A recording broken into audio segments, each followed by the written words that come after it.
জানালা খুলে দাও এবার, মনোমিতা তোমার আমার সবার মনেরই কথা বলে, ভালোবাসা জাগায় সবার হৃদয়ে, মনোমিতা তোমার।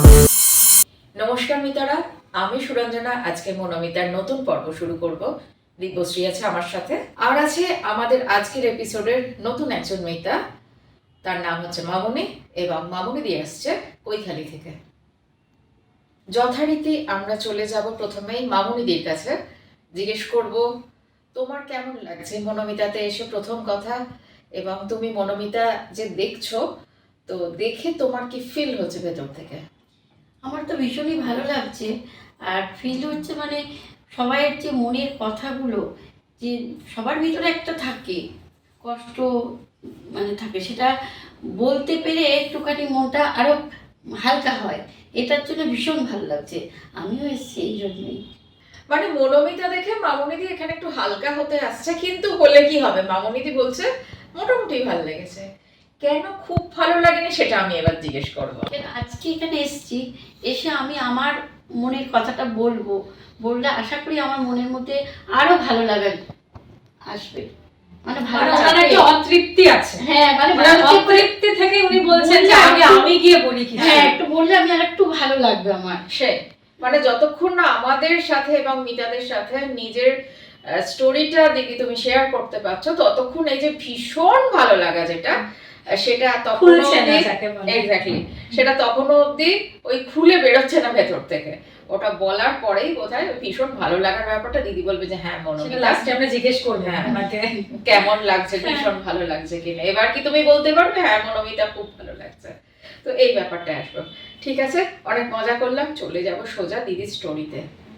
মানে আমি ছোট থেকে, আমাদের অনেকগুলো ভাই বোন, তা আমার পিসিমা পিসমশার ছেলে মেয়ে হয়নি, তা আমাকে ছোটবেলায় পিসিমা পিসমশার কাছে রেখেছে।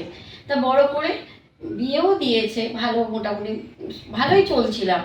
মেয়েদের লেখাপড়া আমি যেহেতু বেশি দূর করিনি, মেয়েদেরও করাচ্ছিলাম। হঠাৎই বড় মেয়ের বিয়ে হলো, তারপরেই ওর বাবা অসুস্থ হয়ে গেল, রাত্রিবেলা ভীষণই শরীর খারাপ। তো কাছাকাছি একটা নার্সিংহোমে ভর্তি করে দেওয়া হলো, সেখানে রাখা হলো। আর আমাদের খুব তাড়াতাড়ি আসতে বললো, আর সঙ্গে সঙ্গে বললো 2 ঘন্টার মধ্যে ওনাকে একটা খুব ভালো এতে অ্যাডমিট করে দিতে। তখন তো মেয়ের সবাই বিয়ে দিয়েছে, একটা টাকা পয়সার ব্যাপার, আর সঙ্গে ওই নার্সিংহোমের টাকা প্লাস যেখানে নিয়ে যাব ওই টাইমের মধ্যে চিন্তায় নিয়ে, তখন মেয়ে জামাই তো খুবই সাপোর্ট করেছে। ওরা তো আমি তখন ওদের বললাম, তোরা যেখানে ভালো হবে নিয়ে যা, যা হবে তো কপালে হবে, এটা বললাম। তখন ওরা একটা আমাদের বাড়ির কাছাকাছি ভালো নার্সিংহোম, এতে ও টাকা পয়সার চিন্তা করেনি, আগে বাবার ট্রিটমেন্টের চিন্তা করেছে। তখন নিয়ে যাওয়ার পরে সঙ্গে সঙ্গে ওরা, মানে এমন অবস্থা, ওনার বাইপাস সার্জারি করতেই হবে, ভিতরে জল জমেছে, মানে নানান রকম, তারপর সুগার আছে। তখন আমরা মনস্থির করলাম না, অপারেশনটা করতেই হবে, যা হবে হবে, আমার কপালে হবে। মেয়েদেরকে শান্ত করলাম, করে ওরা ডিসিশন নিল না। তখন অনেক টাকা পয়সা প্রচুর খরচা হয়েছে। তারপরে তো বাড়িতে আনার পরও তো কত রকম থাকে, তো এই সব সারিয়ে ওঠার পরে না আমিও পড়ে গেলাম। ও কি আমার এই রাস্তাতেই অ্যাক্সিডেন্ট হয়ে মানে গেল, পড়ে গেলাম। আমার প্রেশার, আমার শরীরটা খারাপ, আমি মেয়ে মানে বাড়িতে না বলতাম না, চেপে চেপে পড়ে গেলাম। তখন এখানে আমাকে আবার একটা মানে বড়ই অপারেশন হয়েছে, কিছু। হ্যাঁ হ্যাঁ। তো এবার ওদিকে আবার একটা এসে গেল, এক মেয়ের বিয়ে হয়ে গেছে, খরচা, বাবা, আমি, ছোট মেয়ে সেই সময় গ্র্যাজুয়েশন কমপ্লিট হয়েছে, এই না উচ্চ মাধ্যমিক দিয়েছে, ও একটা অন্য পড়াশোনার চিন্তা ভাবনা ছিল। বললো মা আমাকে নিয়ে ভেবো না, আমি গ্র্যাজুয়েশনটা করি, আগে তোমরা সুস্থ হও। ঠিকই বলে মেয়ে ওরা আমাকে করে ও একটা গ্র্যাজুয়েশন করলো। তারপরে আমরা এখন একটু একটু করে সুস্থ হয়েছি। এখন ওর বাবাও মোটামুটি গাড়ি, মানে নিজের যে কর্ম এটা করছে, আমিও মোটামুটি চলাফেরা করতে পারছি এবং চলছে। একটা মারাত্মক বিপদের হাত থেকে রক্ষা পেয়েছেন সবাই মিলে। একদম একদম। আমার গাড়ি ছিল, গাড়ির বিজনেস। তখন মেয়েরা বাবাকে একটু ভালো হতে বোঝালো, বাবা এই আমাদের আগে করে অ্যাম্বাসেডার যে ভারী যেগুলো তুমি পারবে না, আমরা ওটাকে বিক্রি করে দিচ্ছি, তুমি ভালো হও, আবার আমাদের এ হবে। কেন ওরা জন্মগত না, আমার হাজব্যান্ড ও গাড়ির খুব মেয়েরাও ওরা খুব ভেঙে পড়েছিল এই গাড়িটা চলে যেতে হবে। এখন যখন আবার ভালো সময় তোমাদের এসছে, দেখো আস্তে আস্তে সবকিছু রিকভারি হবে, ঠাকুরের আশীর্বাদে নিশ্চয়ই ভালো হবে। আর আজকে যখন তুমি মনোমিতাতে এসেই পড়েছো, তোমার এই সমস্যা সম্পর্কে দীপশ্রীও নিশ্চয়ই কিছু বলবে যে কেন এই সমস্যা হয়েছিল, বা আগামী দিনে যাতে তোমাকে আর এরকম প্রবলেম ফেস করতে না হয় বা কোনো অবস্টাকেল না আসে, যাতে তোমার বাকি লাইফটা তোমার এবং তোমার মেয়ের এবং হাজব্যান্ডের স্মুথ কাটে, তার রাস্তাও আশা করছি দিব্যশ্রী দেখিয়ে দেবে। এবং ও যেটা বলবে সেটা যদি তুমি মেনে চলতে পারো প্রপারলি, তাহলে নিশ্চয়ই তুমি উপকার পাবে। হ্যাঁ, আমি মেনে চলার চেষ্টা করবো, আমারও তো ভালো হবে এটা শুনে চললে।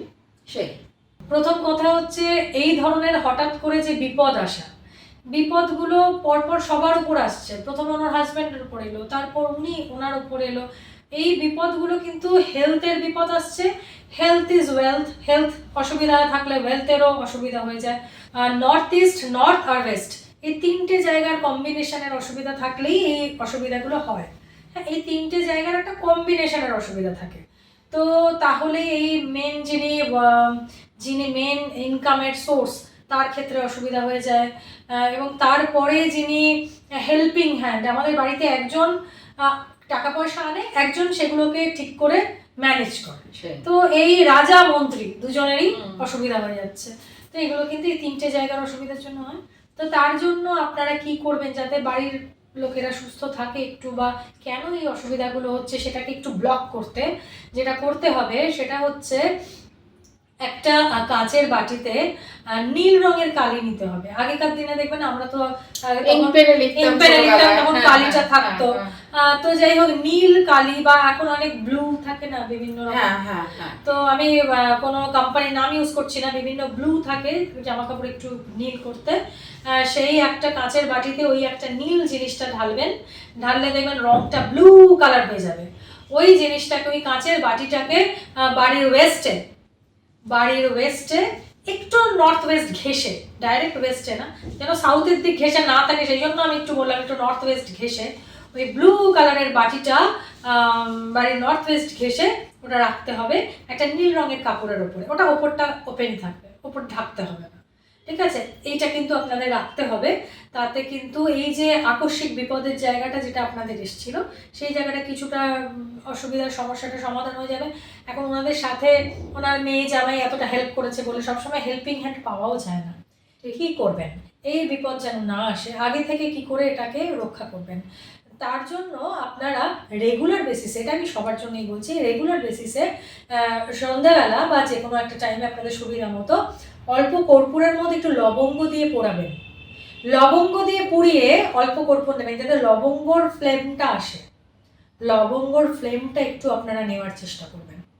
লবঙ্গকে আলাদা করে জ্বালাবেন। যদি আপনি মনে করেন যে আপনার বাড়ির গ্যাসে একটু চিমটে দিয়ে লবঙ্গ ধরে একটু জ্বালাতে পারবেন, তাহলে লবঙ্গটা জ্বালিয়ে ওই স্মেলটা একটু নেবেন। অত বেশি একটা লবঙ্গ পোড়ালে যেটুকু স্মেল আসে ওটুকুই নিন না, বেশি লবঙ্গ খরচা করতে বলছি না।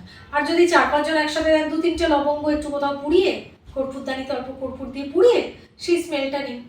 এতে কিন্তু আপনাদের শরীরের এই যে নেগেটিভ, হঠাৎ করে এরকম অসুস্থ হয়ে যায়, হঠাৎ করে বিপদ চলে আসে, এটা অনেকটা রেস্কিউ করবে। আর কোনো একটা এপিসোড আমি বলেছিলাম যে মুখের মধ্যে এলাচ রাখতে, সেই এলাচটা কিন্তু রাখবেন আপনারা মুখে, না গোটা এলাচ রাখবেন, গ্রিন কালারের এলাচ, গ্রিন কার্ডামম মুখের মধ্যে রাখবেন। ওটা চিবিয়ে খেয়ে নেবেন না, ওটা মুখে রেখে দেবেন। একটু একটু করে ওটা থেকে নেবেন, রস বেরোবে, ওটাকে নেবেন, খাবেন, কিন্তু ওটাকে প্রথমেই চিবিয়ে খেয়ে নেবেন না, ওটা রাখবেন, মুখে একটু রাখবেন, ঠিক আছে? এটা একটু করার চেষ্টা করুন। আর আরেকটা কথা বলছি, সেটা হচ্ছে পটচৌলি এসেনশিয়াল অয়েল, আপনি যে কোনো অ্যাপে পাবেন। এই এসেনশিয়াল অয়েলটা আপনি কিছুটা টিস্যু পেপারে করে নিয়ে সঙ্গে রাখবেন, কিছুটা শুনবেন। এটা কিন্তু খুব এফেক্টিভ। হঠাৎ করে যে বাড়িতে বিপদ চলে আসে, হঠাৎ করে হেলথ প্রবলেম হয়, হঠাৎ করে টাকা বেরিয়ে যায়, এই জায়গাটা কিন্তু অনেকটা রক্ষা করে। তো এইবার চলে যাব আমি অবশ্যই প্রশ্ন পর্বে। তো প্রশ্ন পর্বে যাওয়ার আগে আমি মামনিদিকে জিজ্ঞেস করব কেমন লাগলো এই রেমেডিগুলো শুনে তোমার? আমার তো খুব ভালো লেগেছে, মানে কেন এখানে বলতে পারলাম যে আমার কত বড় একটা বিপদ থেকে উঠে এসেছি। অনেক অনেক জায়গা তো বললেও শুনতে তারা চায় না, এই নিশ্চয়ই। জায়গাটা বলে আমি অনেক হালকা বললাম, ভালোও লাগলো। এই যে তুমি যেটা বললে, বললেও শোনবার লোক নেই, আমরা কিন্তু শুনবো। এবং যে রেমেডিগুলো আমি দেওয়ার চেষ্টা করি, দেখুন অনেক রকম রেমেডি হয়, কিন্তু আমি চেষ্টা করি ওনারা যেগুলো পারবেন। একটা বড় সড়ো রেমেডি এমন কিছু দিয়ে দিলাম কি করতেই পারলো না, এটা বলে লাভ নেই। যেটুকু আমি হয়তো এমন রেমেডি দিচ্ছি তাদের বিশাল কিছু এক্ষুনি এফেক্ট দেখবে না, কিন্তু কিছুটা এফেক্ট দেখবে। বিশাল কিছু এফেক্ট দেখার একটা ক্রিটিক্যাল রেমেডি দিলাম, করতেই পারলো না, কিছুই হলো না। তার থেকে যেটা করতে পারবে সেটা করে কিছুটা তো ফল আগে ঠিক, পাও। একদম। আজকের প্রশ্ন, কোন এসেনশিয়াল অয়েল ব্যবহার করার কথা দিব্যশ্রী বলল? তাহলে শুনে নিন আজকের এপিসোডটা পুরোটা, স্কিপ না করে। স্কিপ করলে কিন্তু আপনি উত্তর খুঁজে পাবেন না। আর আজকের মিতাদের জন্য বলছি, প্রথম যে উত্তরটা কেউ দিচ্ছে সেটা দেখে কিন্তু তোমরা কেউ কপি পেস্ট করবে না। তুমি নিজে এপিসোডটা দেখো, নিজে সঠিক উত্তরটা খুঁজে বের করো। কেন কি আমরা অনেক এপিসোডে আমাদের কমেন্ট বক্সে গিয়ে পাচ্ছি ভুল উত্তর। হয়তো প্রথমজন যিনি উত্তরটা দিয়েছেন তিনি উত্তরটা ভুল দিয়েছেন, এবং বাকি যারা তাকে ফলো করতে করতে, কপি পেস্ট করতে করতে তারাও কিন্তু ভুল উত্তর দিতে থাকছে।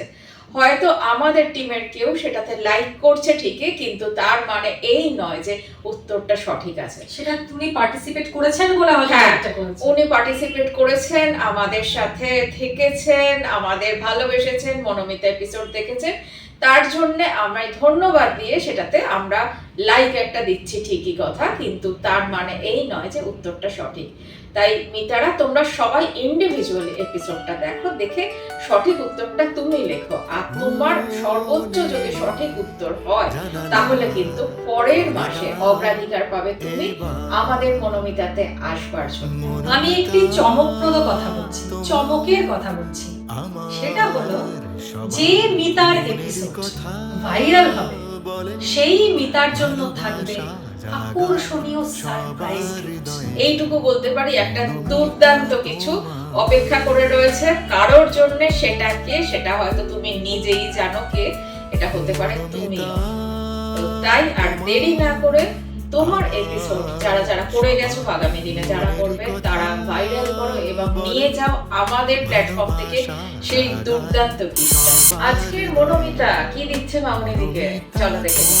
আজকের মনোমিতা প্ল্যাটফর্ম মামুনিদিকে দিচ্ছে সৎকারের তরফ থেকে এই রিফ্রেশমেন্ট। Thank you. মনোমিতাতে অদ্বিতীয়া বুটিকের তরফ থেকে এই সুন্দর পিওর সিল্কের শাড়ি থাকছে আমাদের আজকের মিতা মামুনিদির জন্য। Thank you. মনোমিতাতে দিব্যশ্রী দিচ্ছে একটা সুন্দর মেমেন্টো মামুনিদিকে। Thank you. ধন্যবাদ জানাবো সব মিতাদের যারা প্রথম থেকে আমাদের সাথে আছো, আমাদের ভীষণভাবে ভালোবাসা দিচ্ছ, আমাদের সাপোর্ট করছো, আমাদের মাথায় তোমাদের আশীর্বাদের হাত রেখেছো। ভালো থেকো মিতারা, ধন্যবাদ।